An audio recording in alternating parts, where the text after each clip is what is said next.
I confess it. I did not, till the last few days, realise the strength of my sister's feelings for Walter Hartwright. I had no suspicion that the love Laura felt for him had taken root so deeply and threatens to alter her for life. Now, having discovered my error, I find that I have lost all faith in my judgment. Can it be right for Laura to marry Sir Percival Glyde when she loves another? And if she does marry Sir Percival, is he a man to be trusted? One thing, however, I am sure of. Dearest Laura is deeply, pitifully unhappy.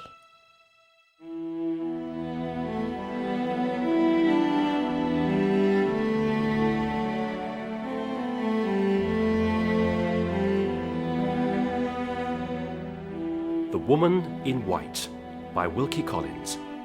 Dramatised for radio in 4 parts by Martin Wade. With Juliet Aubrey as Marian Halcombe, Emily Bruni as Laura Fairley, Toby Stevens as Walter Hartwright, Philip Voss as Count Fosco, Jeremy Clyde as Sir Percival, and Edward Petherbridge as Mr. Fairley. Episode 2.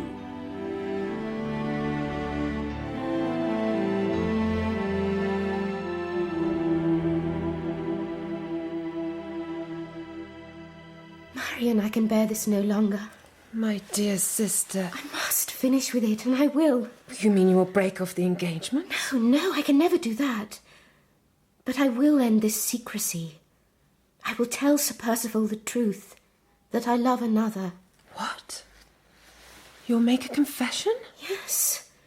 And then, if he wishes, he may release me from my promise. But Laura... Dearest sister, he has a right to know. If Sir Percival is to grant to my release, he must do so because he knows the truth. The 9th of November. It was arranged that Laura should talk with Sir Percival this morning, and that I should be present too. Laura's courage in this business has astonished me. We have, it seems, changed places. She has been the determined one. I have been all hesitation. Sir Percival, Marian has told me of your offer. She has told me that if I expressed the wish to break off the engagement, you would grant it. That was generous of you. Very generous. However, if it is to be broken off, then the wish must be entirely yours, not mine. Miss Fairley, I promise you, there is no reason why I would want to end the engagement. Oh, but there is. Sir Percival, when our engagement began, I was unable to feel any strong affection towards you, but affection was still mine to give to you if I could. There was no other man, I mean, to whom I felt an emotional attachment. You must forgive me, however, when I inform you that this is no longer the case. Sir Percival, my sister has been more than frank with you. Have you nothing to offer her in reply? I can only repeat, Miss Halcombe, what I've said already. If your sister wishes to break off the engagement, she's free to do so. Sir Percival, let me also tell you that if I do not marry you, I will not marry another. The person who has gained my affection, I have not spoken to him of my feelings, nor am I ever likely to meet him again. I have said all that I wanted to say, more than enough, I think, to give you justification in withdrawing from the engagement. No, Miss Fairley, quite the opposite. You have said more than enough to make it my dearest wish to marry you. I see. Sir Percival, please, I urge you... Forgive me, Miss Halcombe. If your sister had asked for the engagement to be broken, well, I would have submitted. But she has left the decision to me. And since my love and admiration for her are greater than ever, I find myself averse to wrecking my own happiness. I'll not relinquish Miss Fairley. How could I, when she has shown herself to be the noblest of her sex? No, the most wretched, surely, if I must offer myself in marriage when I cannot offer my love. But since my aim will be to deserve your love in return for mine, who knows? In time, perhaps? Never, never.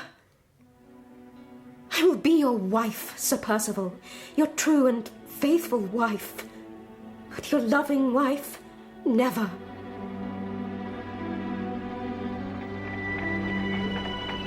Cab! Cab! Mr. Gilmore! Mr. Gilmore! Yes? It's me. Walter Hartwright. Well, so it is. I haven't much time to talk, I'm afraid. Euston Station, please.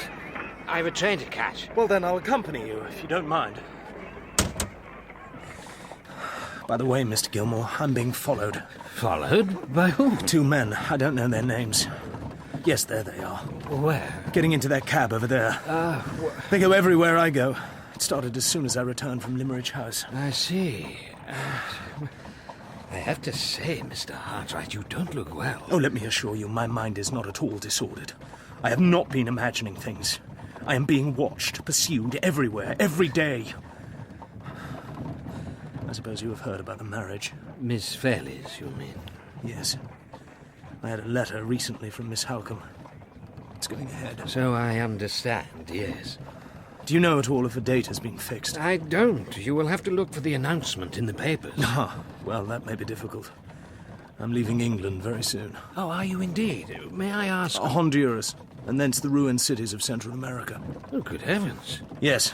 Let's see if my 2 new friends are prepared to follow me there. I'm going with a group on a private expedition as their draftsman. I'll be gone 6 months at least, more if the excavation is successful. To tell the truth, Mr. Gilmore, I don't care how long I'm away. I've not felt very settled since I've been back in London. Where are you bound, Mr. Gilmore? Oh, not quite as far as Honduras. Limmeridge. Again? I must speak once more with Mr. Fairley about the marriage settlement, you know.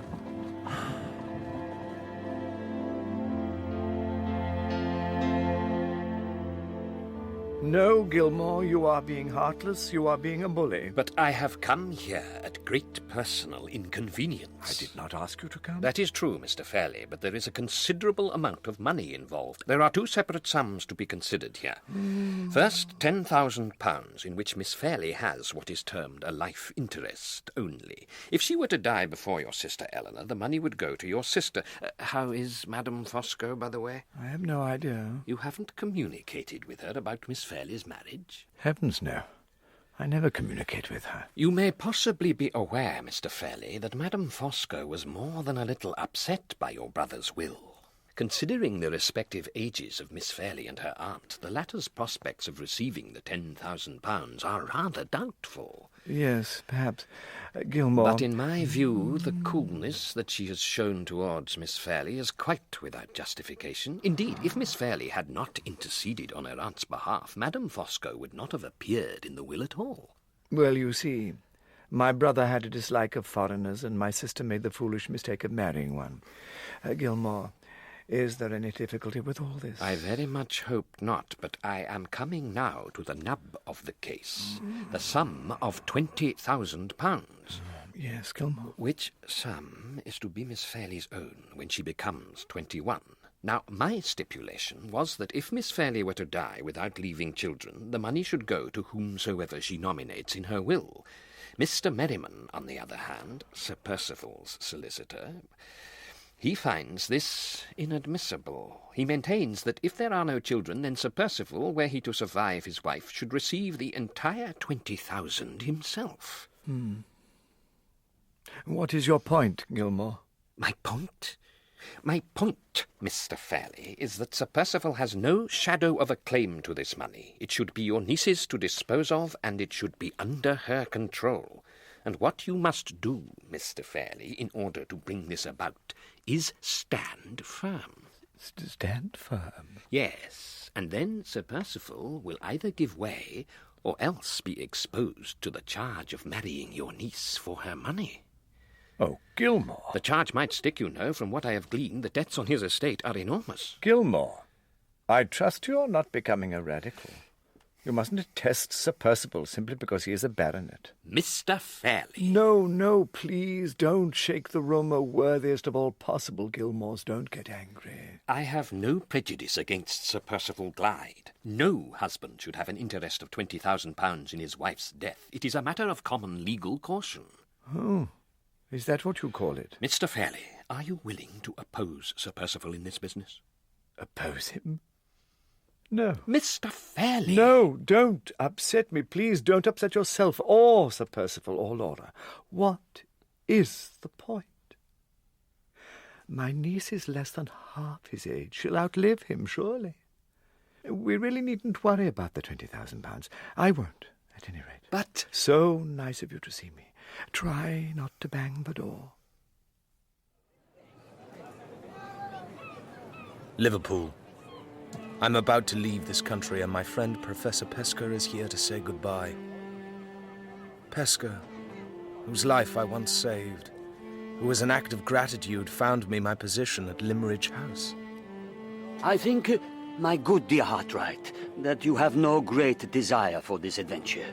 I think you are sailing the ocean simply to get away from here. Yes, Pesker. I'm afraid you're right. That young lady you wrote to me about, your drawing student at Limmeridge, you are in love with her, and the course of that love has not run smoothly. Yes. Right again. I am so sorry. If I had not suggested your employment at that place... Pesker, no more of that, please. You are not gifted with clairvoyance. By the way, you remember perhaps my telling you of a certain Anne Catherick? How I met her the night before I left for Limmeridge? Ah, yes. The strange woman in white. I heard her name mentioned just now. You did? By those two fellows over there, by the wall. You know them, do you? Oh, yes. They've been on my trail ever since I got back to London.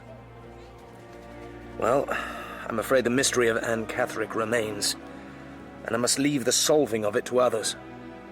Pesker, give me your hand. I bid you and England farewell.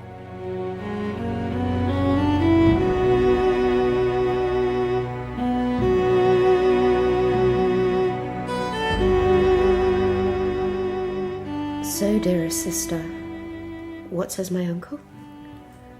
Sir Percival has suggested a day for the wedding, and your uncle has agreed. It is to be the 22nd of December. The 22nd, less than a month away.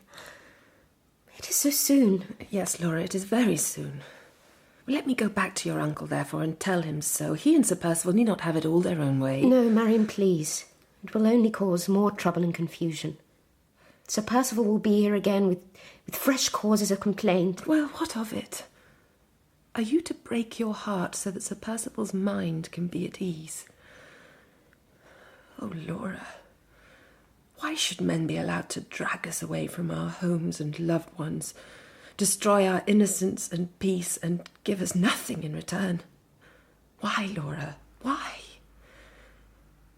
You know it's very cruel and most unjust. It makes me so angry. It makes you weep, dearest sister. I am not used to your tears. Marion, you are devoted and you are kind, but you cannot alter the inevitable. Sooner or later, the wedding must happen. After the wedding, your uncle informs me Sir Percival wants to take you to Italy. Italy? For how long? Until spring or early summer. He is concerned to get extensive renovation work done on the house in Hampshire, and being away from England for the winter months will be good for you, he says. Yes, I hope so. Dearest sister, you will like Italy, I think. Laura, I will not be going with you. No, Laura. When a man first marries, he is least disposed to tolerate a rival, male or female.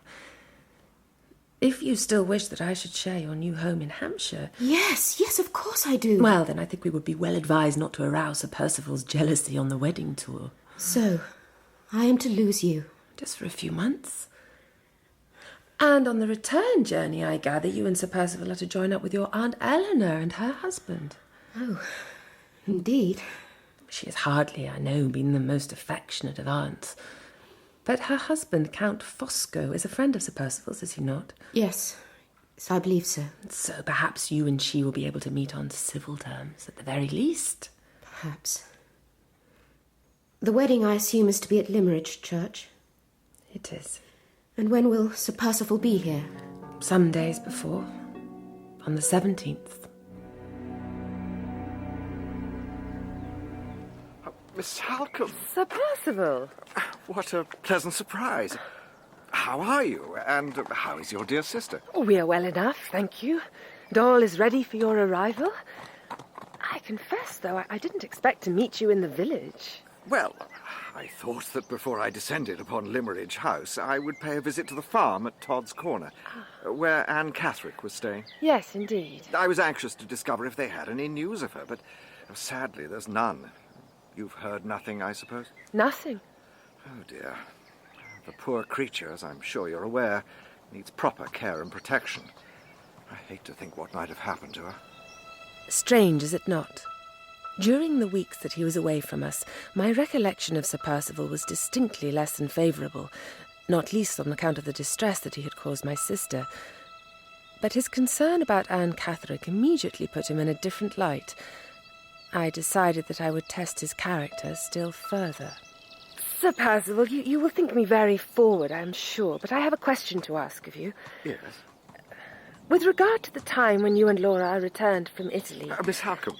Yes, Sir Percival? If you are about to suggest that you should come to stay with us at Blackwater Park... Oh, I was intending merely to ask what your thoughts were. Miss Halcombe, dear Miss Halcombe, it is the very notion which I was anxious to put to you. If you would share our home and be Laura's companion, you would be conferring on her and me a lasting favour. Now, sweetest sister, I must wish you good night. Yes. Oh, but I almost forgot.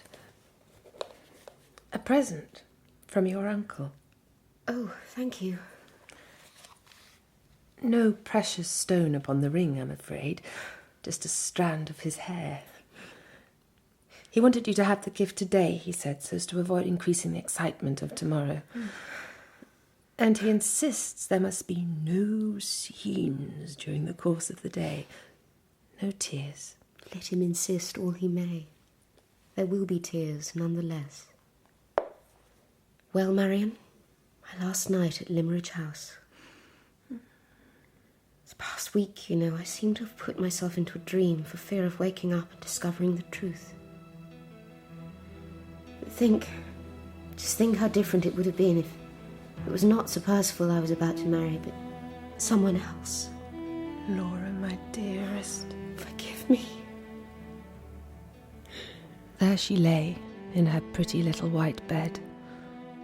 The same bed she had slept in since she was a girl. And on the table by her bedside, a prayer book, a miniature portrait of her father, and a brooch of mine which I had given her that afternoon as a keepsake. I stood by the bed. Between her half-closed eyelids glistened the traces of tears. Forgive me.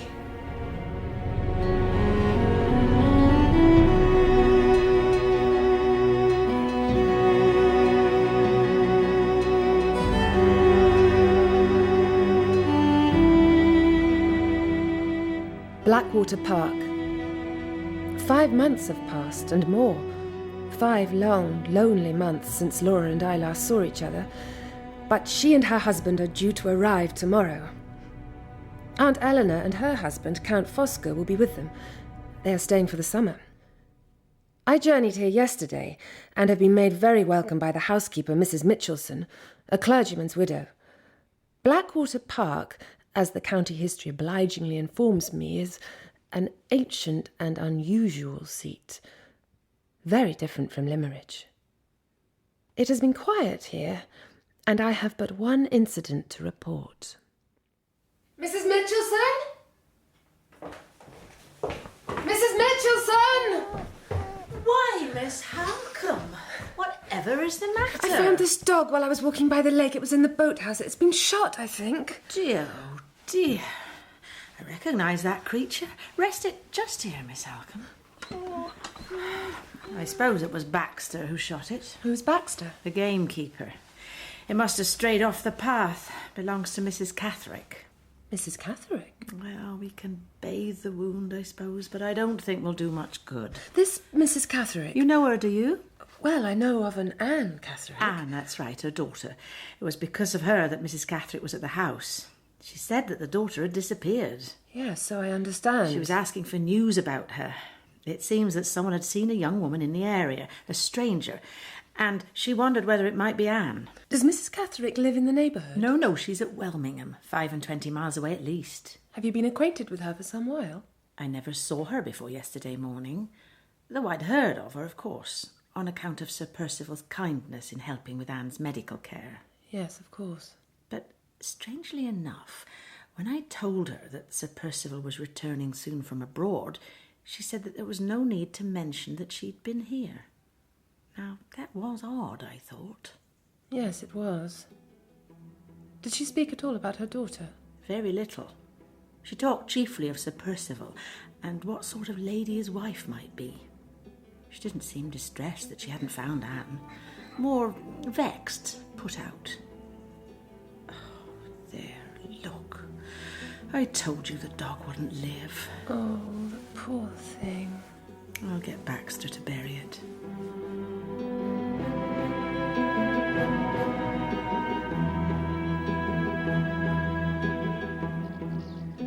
The 12th of June, the evening. At last! At last! They have arrived! Hurry, Mrs. Mitchelson! Oh, dear, what excitement! Miss Halcombe, glad to see you again. And you, Sir Percival. Welcome back home, sir. Thank you, Mrs. Mitchelson. Marion! Marion! Oh, my dearest sister. How do you do? Madame Fosco. It's been a long time. Yes, indeed. Come, Fosco, you're holding up the party. The Count at last left the carriage. What an extraordinary sight. So immensely fat he was, and yet he moved towards me on light, nimble feet. I looked at his face as he drew near, and it put me in mind of Napoleon's. The regularity of the features, their grand calmness and power, and his skin, closely shaven, was beautifully smooth, smoother than mine, I fear, and yet I had heard he was almost 60. You must be Miss Marion Halcombe. I am. Delighted to make your acquaintance.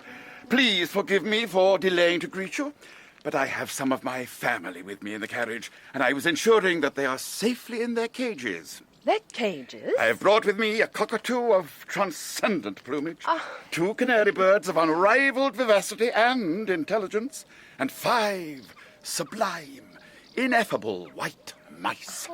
Count, shall we go in? Certainly, my angel. Oh, no. After you, Miss Halcombe. Show me your rooms first, Marion. I want to be sure that you're comfortable. Oh, I am, believe me. I am in the habitable part of the house. As you are, Laura, you will be relieved to know. But the other wing is 14th century and not to be contemplated.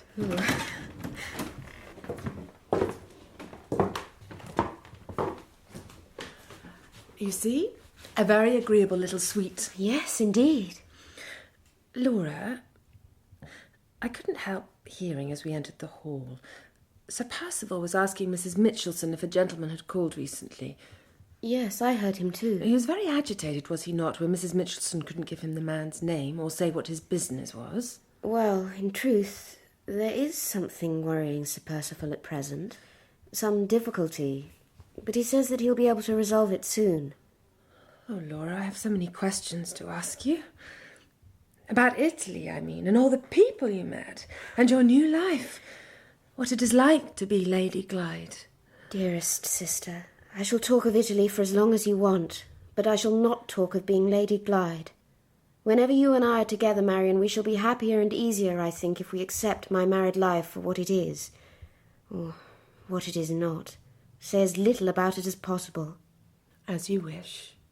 I'm afraid this isn't quite like home. That's true enough. But it is so good to have you with me again.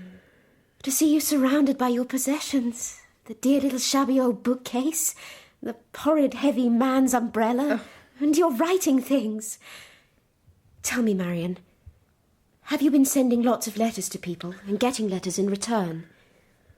In particular, I wonder... Laura, my dear... Just tell me if he is happy and well and has recovered himself and forgotten me and is getting on in his profession. Laura, you ought not to ask me such questions. You promised you wouldn't. Yes, I'm sorry. Anyway, there's been no recent exchange of letters. Or indeed any news of Walter Hartright at all. But I pray for him. Yes, so do I. She has changed. She is less beautiful. The freshness and softness that was in her face, the tenderness, the charm, that's gone. She is changed in that respect. And yet, where one might have expected her to change, because she is a married woman, there she is the same. She speaks of her husband as little as she can, and then it is invariably Sir Percival, not Percival only. There is no sign of any sympathy towards him, or indeed from him to her. Nothing she says convinces me that she is reconciled to marriage. In her heart she is Laura Fairley still, not Lady Glyde.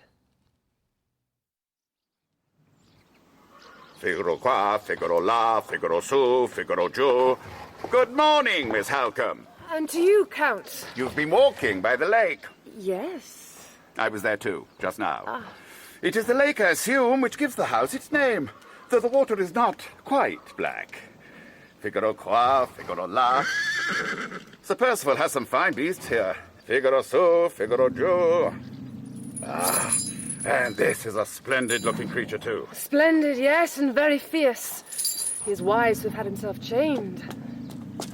Excuse me, Miss Halcombe, excuse me, sir. I'm looking for Sir Percival, and I was told he intended going riding. I have not seen him. Nor I. If you should see him, Mr. Merriman has arrived from London.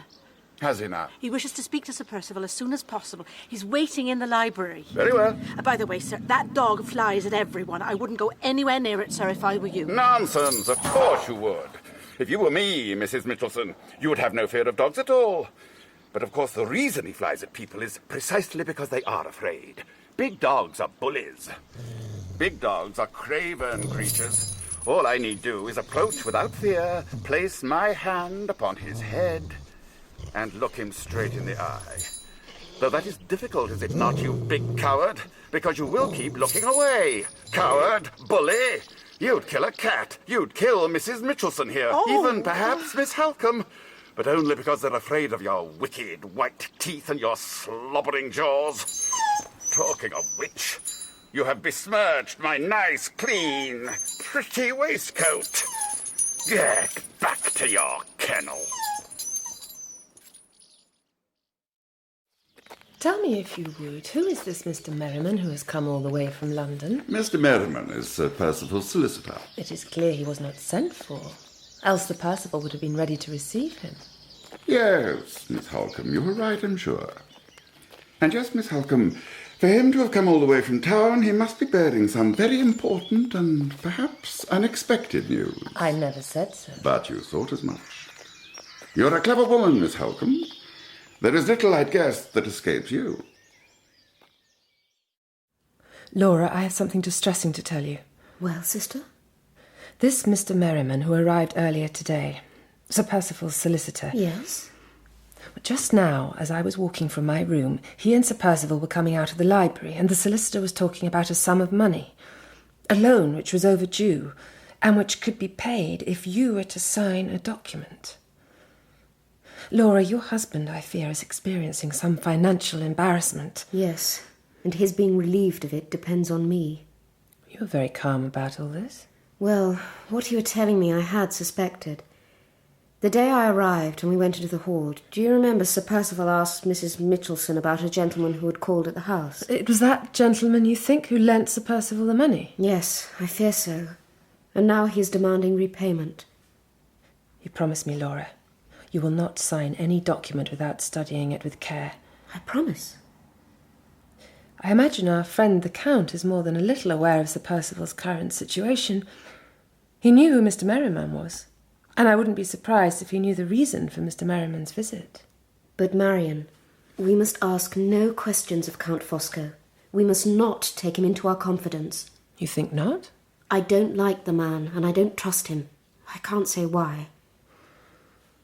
What about you, dearest sister? Do you like Count Fosco? Well, he interests me. He's an extremely indolent man, I think. And yet he seems to have a deep knowledge of all sorts of things. Also, it is some time, I gather, since he was in his mother country. Yes. And yet he was asking Sir Percival with a strange degree of earnestness if he was aware of any Italians in the neighbourhood. And this morning, Laura, when I came down to breakfast, I noticed a letter for him which bore a large official seal, so he is not, it would seem, a political exile, but is perhaps engaged in government business of some sort. I asked you, Marion, if you liked him. I half like him, and only half willingly at that. He flatters my vanity. I must be plain to you. It is plain enough to me when I am away from his presence. I think Aunt Eleanor thinks you like the Count, and is rather jealous of the Count's attentions. Yes, perhaps, though I suspect she has to suffer in silence. Count Fosco may be sweetness and light in company, but behind his door I'm certain he wields a rod of iron. I don't entirely like him as a friend, but I'd be very sorry to have him as my enemy.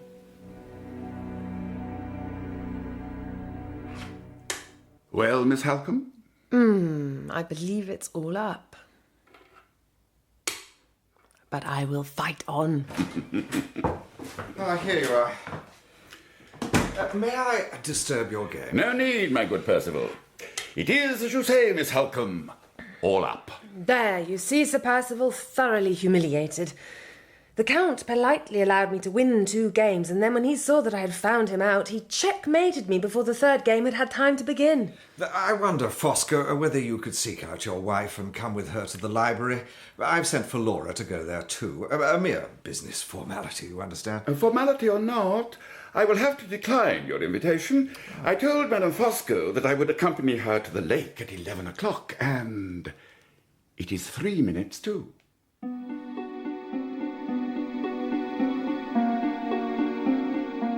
As it transpired, we all went to the lake.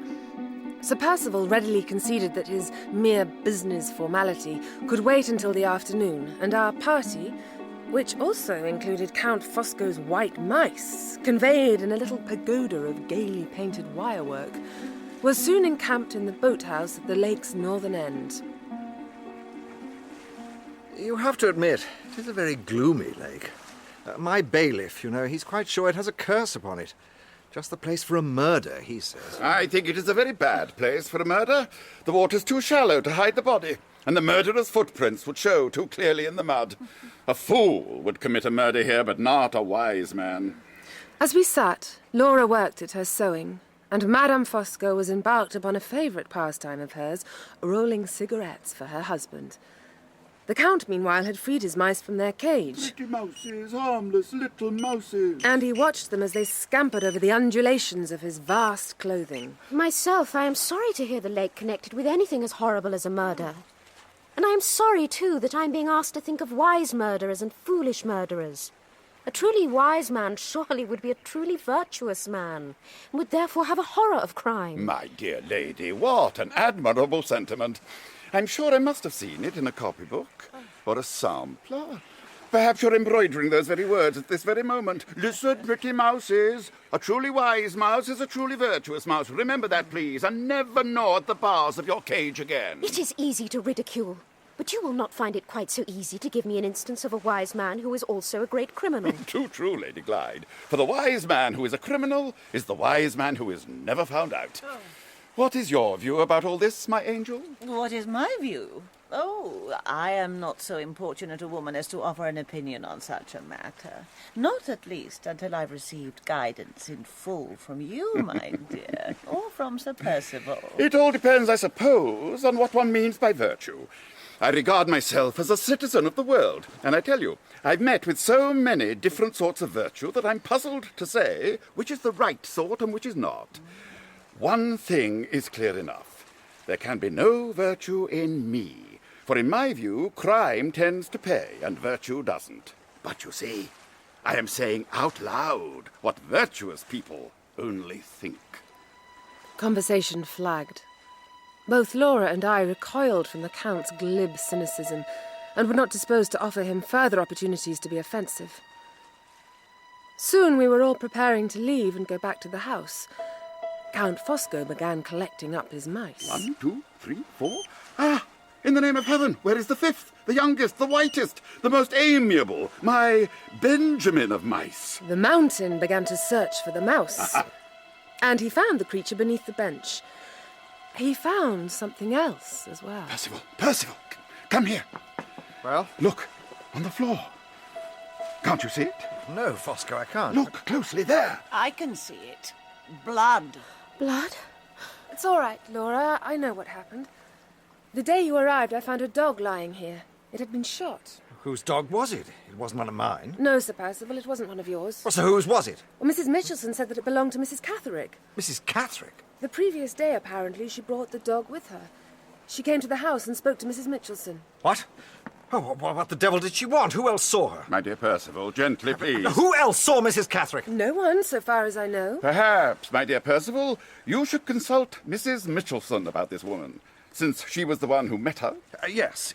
I'll do that straight away. Will you all excuse me? Now, Miss Halcombe, let me return Benjamin to his cage, and then, if you would be so kind, you will remedy my state of ignorance. And mine, too. Sir Percival, you know, has told us nothing about this Mrs. Catherick. And you, Marion, have told me nothing either.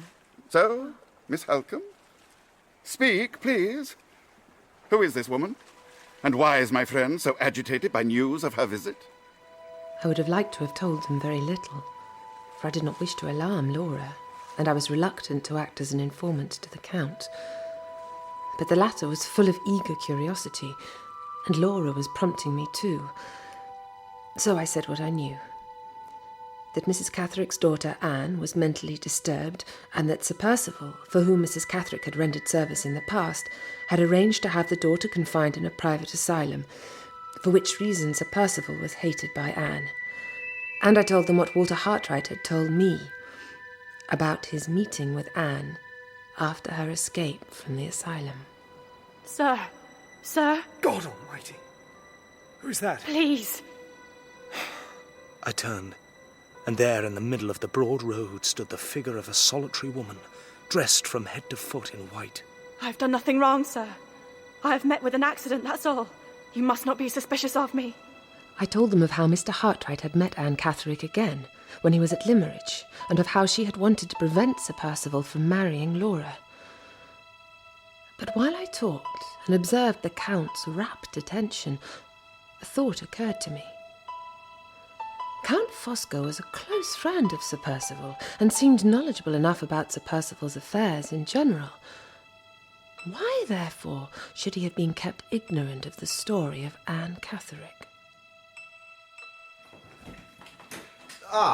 Miss Halcombe. Do come in. I understand that you wish me to act as a witness. Yes, if you would be so kind. The postponed business formality was about to commence, and I had been summoned to the library. Laura was seated at the writing table, uncertain, apprehensive. Sir Percival, almost as apprehensive himself, stood behind her. Count Fosco was at the other end of the room. He was smoking a cigarette and picking off the dead leaves from a vase of flowers. I'm afraid, Miss Halcombe, that I am to blame for you being given this duty. Sir Percival had asked that my wife should be a second witness, but I, being Italian, am a wily, wary character, and prefer that the two witnesses be independent of each other. As it happens, there is no reason for your objection. The law of England... Yes, Percival, I'm sure. But apart from the law of England, there is the conscience of Fosco. Well, your conscience is appeased. Oh, by the by, I'm obliged to leave you all for the rest of the day. It's a matter which can't be put off, I'm afraid, but I shall be back in good time tomorrow. Now, this is the document. No, keep it folded, please. If you would sign here, Laura. Fosco, witnessing a signature is not to be done by gazing out of the window. Sign here, Laura. What am I signing? My dear, it's a purely formal document, full of legal technicalities and so on. I haven't time to explain it now. But surely before my sister writes her name, she should know what the document says. Oh, nonsense, Miss Halcombe. It's nothing she needs to be concerned with, and even if I told her, she wouldn't understand it. Let me try to understand it. Whenever Mr. Gilmore had some business matter for me to deal with, he always explained it first, and I always understood. Well, perhaps, but he's a solicitor and he's obliged to explain. I am your husband and I'm not obliged. In that case, may I not at least unfold the document so I can see what is written there? You distrust me. Go on, speak out, say it in front of these witnesses here. You distrust your own husband. Percival, control your temper. Lady Glyde is right. Is she indeed? Yes, Sir Percival, she is. And I shall not witness her signature unless she has first understood what it is that she is signing. Oh, really? Well, next time you invite yourself to a man's house, Miss Halcombe, you might consider your conduct. Taking the wife's side in a matter which doesn't concern you, it's a poor way of repaying hospitality. How dare you? Laura, sign the document, please. I demand that you sign it. Sign the document. Calm yourself, Percival. I will sign it with pleasure, if only you will treat me as a responsible being and allow me to know what the document is about. Count Fosco says I am right. Why do you treat his scruples so much more indulgently than mine? Scruples? It's rather late in the day for scruples. I'd have thought you'd have got over any weakness of that sort when you made a virtue of necessity and agreed to be married. A virtue of necessity? Percival! I'll not sign the document. I'll not sign it until you let me read every word from the first line to the last. One moment, Lady Glyde. Come, Marion. Just one moment, I implore you. Is it absolutely necessary, Percival, that this document be signed today? It is necessary to my plans and wishes. But it is possible for the signature to be put off till tomorrow?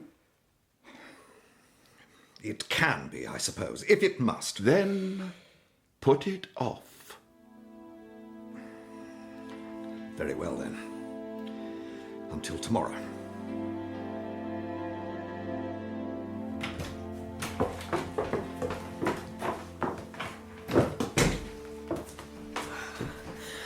I am almost ashamed to look at you, Marion, after the way he treated you. Oh, dearest sister, please. My pride was a little hurt, no more. It was nothing compared with what you had to endure. What are we to do? Perhaps I should sign the document so that he has no excuse to speak so vilely to you again. No, Laura, you should not. For that reason, least of all. Well, he has left us for a little while. Yes, gone to Welmingham, perhaps, to interrogate Mrs. Catherick about her daughter. Perhaps. But wherever he is, we have some respite. Oh, Marion, if only there was a friend to help us. A true, dear friend. Yes. The Count, I think, was on our side just now. For his own purposes, no doubt. I thanked him afterwards. Though he can't be trusted, perhaps his influence will ensure that Sir Percival is more restrained in his conduct, that I am not thrown out of his home for my insolent behaviour. Marion, don't speak of such a thing. I have noticed such a change in Sir Percival since he was here. I am forced to think that the politeness and modesty and delicacy that he displayed before was all a sham, that he was playing a part in order to win your hand. Yes. And now, having achieved that end, he has dropped his disguise and shown himself to be... mean, brutal, cunning, willing to use fraud and deception to obtain your money. You must not sign that document, Laura. Not unless you are shown its contents and are satisfied by them. But if he should press me as he did today... We must resist. We must equip ourselves with sufficient knowledge to help us fight him. Yes, but how? Well, let me think. I could write to Mr. Gilmore, I suppose, and seek his advice. Yes, indeed. Oh, but Sir Percival will demand that I sign the document tomorrow. How shall we get the answer in time? I'll ask Mr. Gilmore to send his reply by a special messenger, who must travel on the morning train. With any luck, the messenger will reach us before Sir Percival returns. I wrote the letter to Mr. Gilmore and took it downstairs to the hall. There was a postbag there which was always collected in the middle of the afternoon. I dropped the letter into the bag, and as I did so... Miss Halcombe! Oh, Madame Fosco! How fortunate to have come upon you. I wonder if I might have a word. Oh, very well. In private, I mean. In confidence. Perhaps we should go out into the garden. What happened then? Very little, at first. Round the fish pond we walked several times, and as we did so we talked. But really, Laura, your aunt had nothing very private to tell me at all. What was it she said? Simply how distressed she had been to hear of Sir Percival's recent conduct. How, if it happened again, she might have to think of leaving Blackwater Park.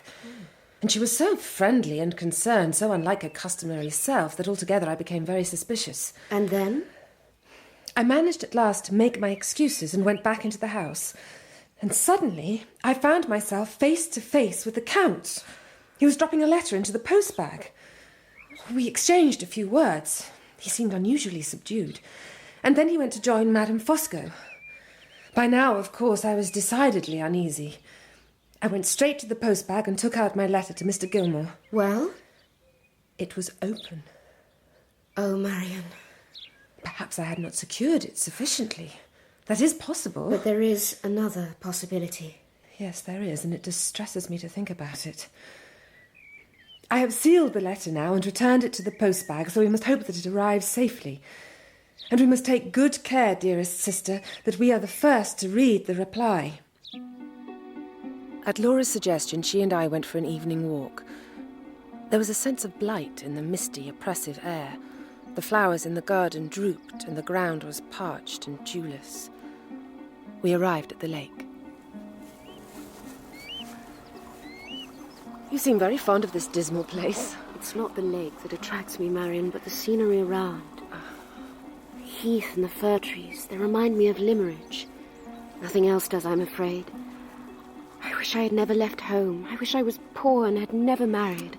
Or at least I wish I'd never married him. Oh, Laura.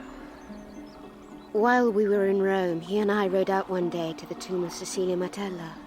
It's such a beautiful ruin, so grand. It's built by a devoted husband to the memory of his wife. I said to Sir Percival, before we were married you told me you loved me dearly. Would you build such a tomb for me? He looked away. At length he laughed and replied, if I do build you a tomb, it will be with your own money. Till that day, I'd endeavoured not to think about Walter Hartright. I'd tried my hardest to push him from my mind. But since then, I've let the memory of him come back to comfort me. I've recalled the happy times we shared. I've pictured him and me as husband and wife, living a frugal, simple life. Happy, loving. Oh, Laura. I ought to tell you. Sir Percival knows about him. He knows? Ever since I made that confession to Sir Percival at Limmeridge, when I told him there was someone else. Ever since then, he'd wanted to know who it was. And one day in Rome, when the talk turned to my drawings, he challenged me outright. Your drawing master at Limmeridge, he said. Hartright, it was him. He read the answer in my face. He warned me that if he ever met Walter Hartright, he would horsewhip him, and that I'd repent my love for him for the rest of my life. My dearest, dearest sister, I'm so sorry. It's getting dark. Yes, we should be heading back. Laura, whatever's the matter? Look, over there, a figure. It's going across the heath. No, I can't. There, at the edge of that bank of mist. Oh, yes. It's stopped now. Is it a man or a woman? Not sure. A woman, I think. It's moving on again. Perhaps it's following us. I can't see it now. Marian, I'm frightened. Well, you needn't be. There's no reason why someone shouldn't be walking here. We're quite near the village, after all. Come on. Marian.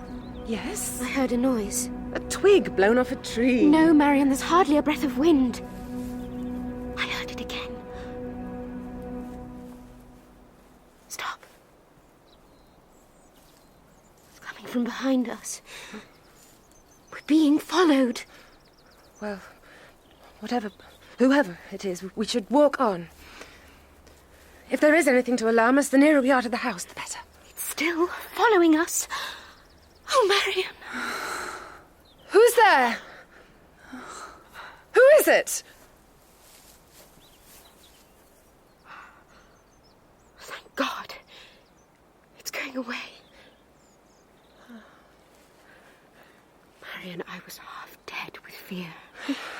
Who could it have been? I don't know. But when we get back to the house, I think it would be safest to be silent. Say nothing of this, Laura, to anyone. I slept badly.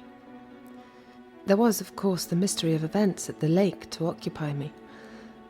But much of the night was given to tears and self-reproach at the thought of Laura's unhappiness, and the fact that it was I who had encouraged Walter Hartwright to leave Limmeridge House. It was I who had kept him apart from Laura, because she was engaged to Sir Percival. But I must tell myself, I was not at fault. I acted in good faith, and though Sir Percival deceived me in the past, he will not do so again. Laura will come to no harm, I make that promise, not while I am with her. Marian, I'm so upset. My dearest sister, what has happened? I've lost your brooch, the one you gave me on the day before the wedding. Well, no matter. It wasn't of much value. It was to me. I was wearing it yesterday, I'm sure. Perhaps I lost it when we went to the lake. I'll try and look for it while you're waiting for the messenger from London. When do you expect him? In half an hour. I asked that he should be on the 11 o'clock train. The Count, however, is safely in the drawing room. I heard him talking to his canary birds, so I think I shall leave the house now. I walked calmly and casually through the grounds. I reached the lodge and waited. At length, a carriage approached the turn into the lane and began to slow. Excuse me! Excuse me! Are you by any chance bearing a letter from London? I am. It's for Miss Halcombe. I am Miss Halcombe. You may give me the letter. Yes, ma'am. Thank you. Oh, and wait, please, if you would, in case I wish to give a reply. Very well, ma'am. I scanned the letter. Mr. Gilmore was alarmed by what I had told him, that was clear.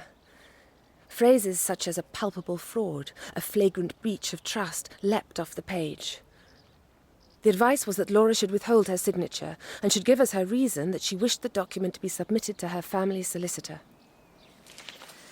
Excellent, excellent. Is there a reply, ma'am? Simply that I am very much obliged to Mr. Gilmore, that is all. Thank you, ma'am.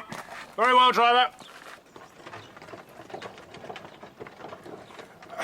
Are you going back to the house now, Miss Halcombe? Count Bosco? Yes, I am. So am I. Would you allow me the pleasure of accompanying you? Certainly. My dear Miss Halcombe, you look surprised to see me. Let me make a confession. When my wife informed me that you'd gone for a walk, I found that the pleasurable prospect of escorting you was too great to resist. Take my arm, dear lady, if you would. I took his arm and felt tainted by the very act. We walked. The Count said nothing about what he had seen, or about the letter that was in my hand, but it appeared from his manner that he had discovered enough to suit his present objective. We approached the house and found Sir Percival awaiting us. So, here you are. Where's Lady Glyde? She lost a brooch yesterday and has gone to look for it. Well, brooch or no brooch, she has an appointment in the library this afternoon. I expect to see her in half an hour. Before then, Percival, I'd like a talk with you, if I may. More scruples, I suppose. More objections about the document. I refuse to hear them, Fosco. I refuse. But the Count persuaded him, led Sir Percival some distance away and spoke to him in low tones. It was of Laura and me he spoke, beyond a doubt. I went indoors, heart-sick and anxious. See, Marian, the brooch. Dearest sister, well done. Where did you find it? Oh, I didn't find it. Well, then who did? Anne Catherick. I have met her, Marian. I have met the woman in white. I'd walked through the garden and the wood, and I'd searched by the lake too, without any luck. And then I went into the boathouse and looked for the brooch there. And while I was looking... It's all right, Miss Fairley. You have no need to be frightened of me. My name is Anne Catherick. Anne Catherick? See? I'm wearing white. I always wear white, in remembrance of your mother. Such a kind, dear lady. You and I used to walk with her to the school in Limmeridge, do you remember? Happy days they were. Happy days. Miss Fairley, were you searching for a brooch? Yes. I have it here. You found it? Oh, thank you. She came up close to me, gently pinned the brooch to my dress. Her face, near to mine, was so pale and thin and weary. And I was startled because it seemed like my own face reflected, or rather my own face ravaged by illness and care. There we are. Now, Miss Fairley, you have your brooch back. Yes. I'm so very grateful to you. By the way, I'm not Miss Fairley anymore. Last December... Oh, yes. I know you're married. I call you Miss Fairley because I love that name, and the other name I hate. Did you see someone near the lake last night? Did you hear someone following you in the wood? Yes. That was me. I have come to this place to tell you a secret. A very important secret. About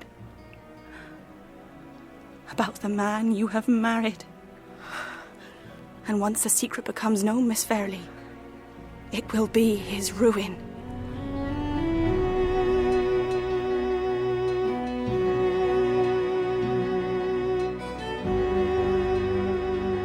That was episode 2 of The Woman in White by Wilkie Collins. Dramatised for radio by Martin Wade. Marian was played by Juliet Aubrey, Laura by Emily Bruni, Count Fosco by Philip Voss, Sir Percival by Jeremy Clyde, Mr. Fairley by Edward Petherbridge, and Walter Hartwright by Toby Stevens. Madame Fosco was Geraldine Fitzgerald, Anne Catherick, Alice Hart, Mr. Gilmore, Sean Baker, Pesca, Eoin Meredith, Mrs. Mitchelson, Carolyn Pickles, and the messenger, Jonathan Keeble. The music was specially composed by Elizabeth Parker. The director was Cherry Cookson.